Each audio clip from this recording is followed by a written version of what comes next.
Hi అండి. నేను మీ Sridevi. Welcome back to Srinilayam. ఈరోజు రెసిపీ వెల్లుల్లి కారం కూరండి. ఇంట్లో కూరలు చేసుకోవడానికి వెజిటబుల్స్ ఏం లేనప్పుడు, నోటికి ఏదైనా కారం కారంగా తినాలనిపించినప్పుడు ఈ కూర ఒకసారి ట్రై చేయండి.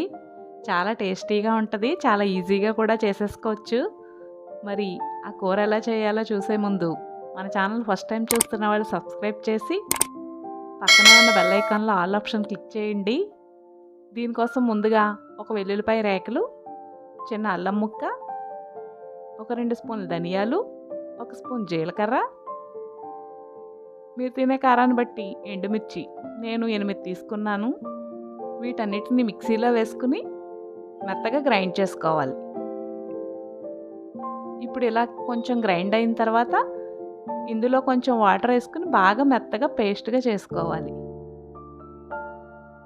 ఇప్పుడు ఒక 2 పెద్ద వెల్లుల్లిపాయలు తీసుకుని వెల్లుల్లి రేకలకి పై పొట్టు తీసి ఇలా రెడీ చేసుకోవాలి. ఈ కర్రీకి మెయిన్ వెల్లుల్లిపాయతోటేనండి టేస్ట్. వెల్లుల్లిపాయ రేకలు ఎన్ని వేసుకుంటే అంత టేస్టీగా ఉంటుంది. ఇప్పుడు స్టవ్ మీద ఒక బాండీ పెట్టుకుని 3 స్పూన్స్ ఆయిల్ వేసుకోండి.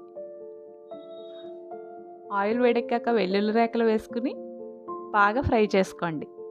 ఈ వెల్లుల్లి రేకలు బాగా ఫ్రై అయిన తర్వాత మనం మెత్తగా గ్రైండ్ చేసుకున్న మసాలా పేస్ట్ ఇందులో వేసుకుని బాగా ఫ్రై చేసుకోండి. ఈ మసాలా అంతా పచ్చివాసన పోయే వరకు బాగా ఫ్రై చేసుకోండి.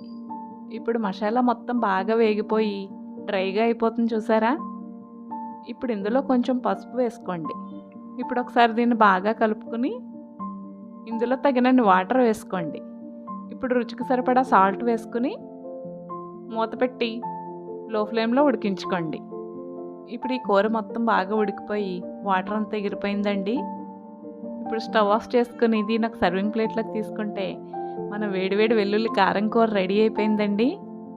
ఈ వెల్లుల్లి కారం కూరని వేడివేడి రైస్లో వేసుకుని కొంచెం నెయ్యి వేసుకుని తింటే ఆహా ఏం రుచి అని మీరే అంటారు. ఇలాంటి చల్లటి వాతావరణంలో హాట్ కూరలు చేసుకుంటే తినడానికి నోటికి చాలా బాగుంటుందండి.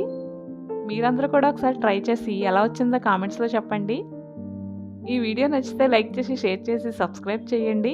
Thank you for watching.